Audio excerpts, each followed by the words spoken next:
This is the V-Screen VS2 monitor kit from Aputure. It's a 7-inch IPS-type display for mounting on top of a camcorder or camera so that you get a better view of what you're filming. And it has some built-in tools to help you with the technicalities of your shooting too. The monitor comes as a kit, as the box suggests, and is all packed into one of Aputure's traditional handy carry cases, with a zip round the edge and handle on top for portability.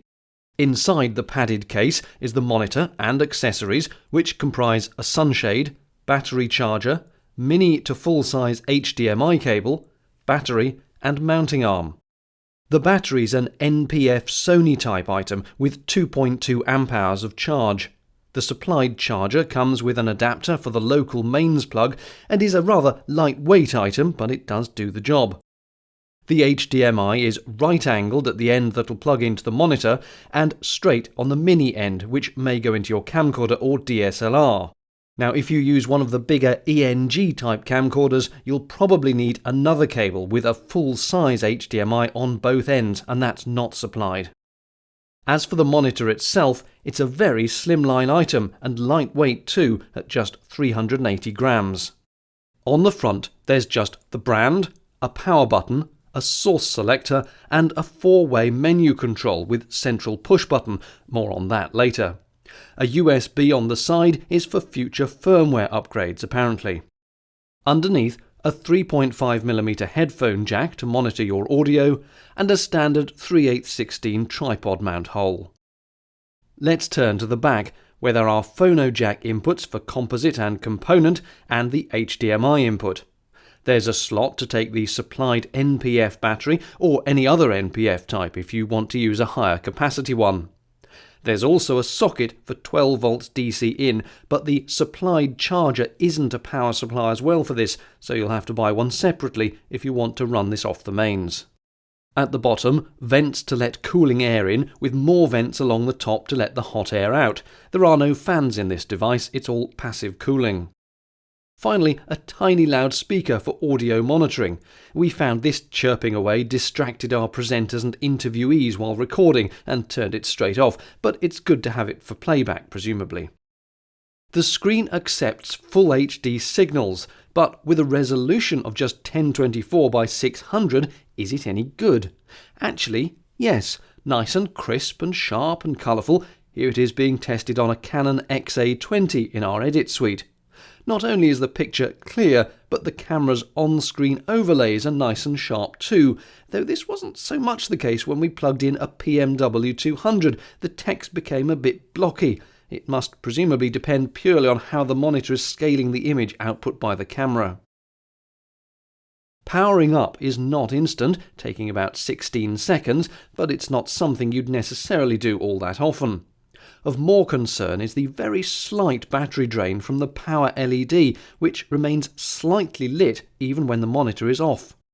A basic use for a monitor like this, apart from shot composition, is getting focus, and despite the limited resolution, it's certainly capable enough for this, with a 1:1 pixel mapping option called dot to dot in the menus if you want to be absolutely certain. Viewing is best from straight on, though it's okay from the side, but watch out if you're viewing from any corner angle, as all the dark parts of the image will turn a weird X-ray style purple colour, while the brighter parts will stay properly visible. Move away from a corner, back to the side or front on, and all will be well.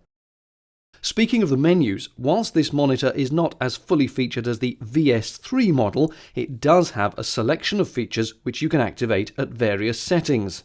These include turning the image monochrome in a range of colours, zebra bars at 70 and 80%, peaking to help with focus at 2 levels of sensitivity in either red or white, on-screen markers in a variety of popular aspect ratios, image tools like the dot to dot we already mentioned, and the usual colour adjustments as well. Now I have to mention a couple of issues here, starting with the zebras. The monitor's assessment of where 70% zebra pattern bars should be put did not exactly match with what my camcorder thought. Here's the LCD of our Canon XF200, note where the zebras are showing, and the same image as viewed on the VS2 with a much more prominent degree of 70% zebra bars. 80 was also a bit different. Here's the Aputure monitor showing 80% zebras. Now notice how they extend all the way up to the part that's 100% and clipping. So your 80% zebra on the Aputure is actually 80 to 100 it seems. This is the same view on the XF200 with 80% zebras, and you can see it's only marking the bit that is actually 80% plus or minus 5 or so, and that's what I'd expect. You have to turn the XF zebras up to 95% to get that middle part marked, where the VS2 had everything from 80 upwards. Now it's not necessarily wrong, but it's something to know. One thing we definitely don't like, although it is a matter of personal preference, is the DSLR style 100% clipping warning where the image flashes at you. It's all very well when you're setting up stills, but if you're trying to film with the zebras on and parts of it which are clipping are flashing at you, it's incredibly annoying and distracting. Unfortunately, it's a part of the Aputure's zebra function, and there's no way to turn the clipping indication off separately. Our example shown here is over the top, but in video there will be times when some of the image is clipping and there's nothing you can do, but you don't really want that flashing going on. While we're at it, look at this. Our XF200 clearly outputs its on-screen displays at around 70% brightness, because if you turn zebras on at 70 on the monitor, it promptly puts bars all over the text. Fair enough, there's no way the monitor knows that it's text and not part of the picture, but it's slightly irritating. Now if you think that's bad, plug in a Sony PMW200 camcorder, which clearly puts all its displays out at 100% and, oh dear, with the zebras on, the VS2 is desperate to tell you they're clipping, so all the data flashes non-stop. Now whether your camera puts out data displays at a particular level is something you'll just have to find out for yourself. You may or may not be amused to notice that the same kind of thing happens if you turn peaking on. As far as the VS2's concerned, all the text is lovely and sharp, so it marks it thus. Again, this is not the monitor's fault as such, it's just something you need to know about. Bizarrely though, the monitor even does it with its own on-screen text. That says no signal, in case you were wondering. Now peaking is useful for getting focus sometimes, and there are two levels of sensitivity with two colours for the outlines. We did think the lines were drawn a bit thick on the image though, getting slightly in the way. Look how delicate and unintrusive they are on our camcorder compared to the rather coarse brushes on the monitor. Outside, the VS2 is quite hard to see in sunlight, even on its brightest setting. Yes, it really is switched on here. Like every sunshade we've ever tried on any monitor ever, this one makes not one jot of difference. Indeed, we can only show you that it's actually on by really cranking up our camera's exposure.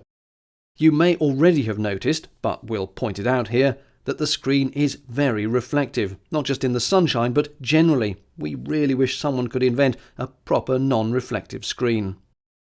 A couple more things to flag up on the VS2. Firstly, this slightly weird way that the menus work.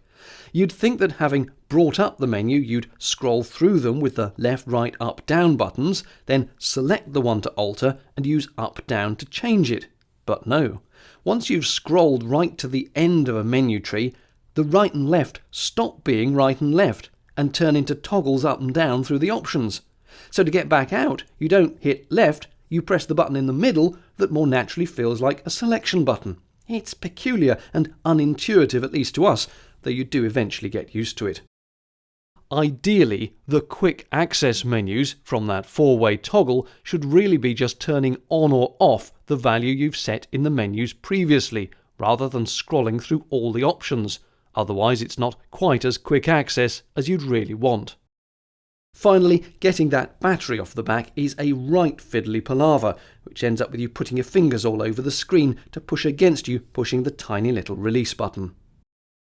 Now that might have sounded like one very long list of moans, groans, grumbles and niggles, and yes, I suppose it was, but don't let that put you off, because overall this is actually quite a nice little product, and I certainly am enjoying using it. It's low cost, it's lightweight, it's got a perfectly good image, and of course it's good value as well. You get all the other bits in the package, like the battery and the little arm to rest it on, and the sunshade, which admittedly doesn't do an awful lot, but they never do, and the nice carry case to put it in as well. Now, some of the issues I flagged up, like the zebras and the peaking affecting the output, the on-screen displays from the camera, well, presumably you'd get that in any monitor that had that kind of functionality, so don't worry about that. And yes, there are one or two things on this that are a bit niggly, like the menu structure and the slightly awkward way of trying to get the battery out, but those are not major downsides. So overall, I would say this is actually quite a good product.